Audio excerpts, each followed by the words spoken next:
Well, we thought we'd revisit the tall and short garden because we have some really tall stuff and some really short stuff in here.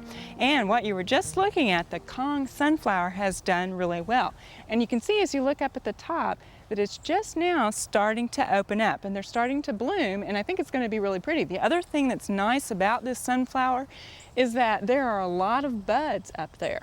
But the other thing that I wanted to show you on this is the foliage. That is just huge foliage on there, and I think that's a really nice look. Now as you look down on here, you can see that some of our foliage has gotten munched on a little bit. We had some caterpillar problems earlier, but we just sprayed with BT, and you can see that the newer foliage, we've taken care of that and it hasn't been munched on. And so that's something to remember with your sunflowers and a lot of those plants in that daisy family, is to watch them for caterpillars, and if it's not in your butterfly garden, you can use BT.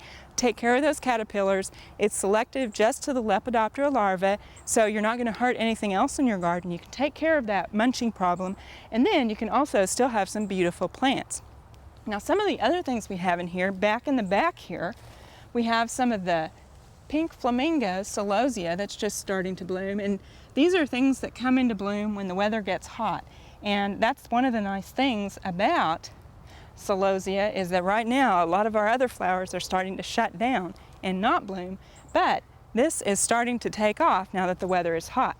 Now we've got some cosmos here. We actually have Versailles here in the back, which is one of our tall cosmos, and then right here in the front is a dwarf fairy mix, and you can see that it is quite a bit shorter than our Versailles.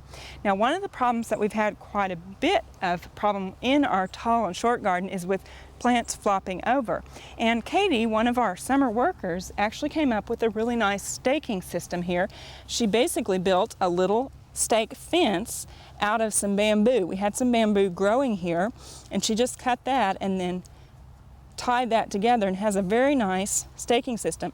Now one of the things that you notice as you look at this is that when we have our plants here, with this being green, it really doesn't show up that this plant is staked, and so that's a plus to using something green. Now the other thing that you could do here, while this is tied with white string, if you were to use green string, and actually I have green staking tape here, just something to tie with, if you use that, it blends in even just a little bit better, and you could use green twine, and that would help a lot. Now if you don't have bamboo, these green bamboo stakes are very easy, that most garden centers sell them, but it's a nice way to stake plants and help it blend in. And that's one of the things I think we don't do quite as much. If we'll take a little bit of time and stake those where you don't really notice them, you don't have the problems with your plants falling over quite as much. And that's a good thing to do here in Oklahoma, because we can get those storms come through and those winds, and really taking a little bit of time to stake something helps out a lot. Now some of the other plants we have here, and one of the plants that we didn't stake, right over here, we have our Opopio amaranth. Now that is actually a really tall plant. It's about 5 feet tall. And it's blooming very pretty now. You can see we've got some great color, but unfortunately we did not stake it, and we've got some really bad areas where it has flopped over here. And in fact, it's kind of interfered with our other sunflowers. Now this was our short sunflower here, and it has a pretty little bloom on it. However, our foliage has gotten kind of eaten almost by our other plant. Now this is really a pretty little sunflower. It's called Music Box, but unfortunately, because of the shading, we don't really know how well this plant will do. And planting it out on its own with the pretty flower, we'll have to do that again and see how it performs. Now I wanted to back up here and talk about again, which is of course one of our favorite plants out here at Oklahoma Gardening, the pentas, because as soon as the heat hits, these plants absolutely just perform beautifully. We've got these bright red flowers on here, and it's a nice tall plant. Really doesn't need staking. If you want to keep it a little bit shorter, you can cut it down. The foliage doesn't really have any disease problems or any insect problems that we've noticed, and again, they love the heat. And as a bonus, it's a good bee and butterfly attractor for your garden.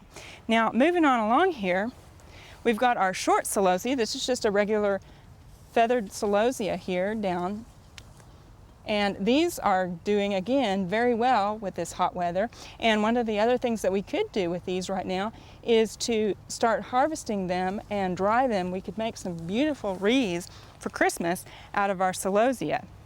Now we've also got zinnias, which are one of our really good performers. Now this is one of our taller zinnias that we have in the garden. This is called Sunbow Mix, and it's a mix, although most of them turned out this kind of a pink to purple color, but it's a nice small zinnia flower, very big, you know, kind of a full double flower, and they have nice long stems, so you can use this as a cut flower pretty much all summer long. Especially if you keep deadheading this will keep blooming.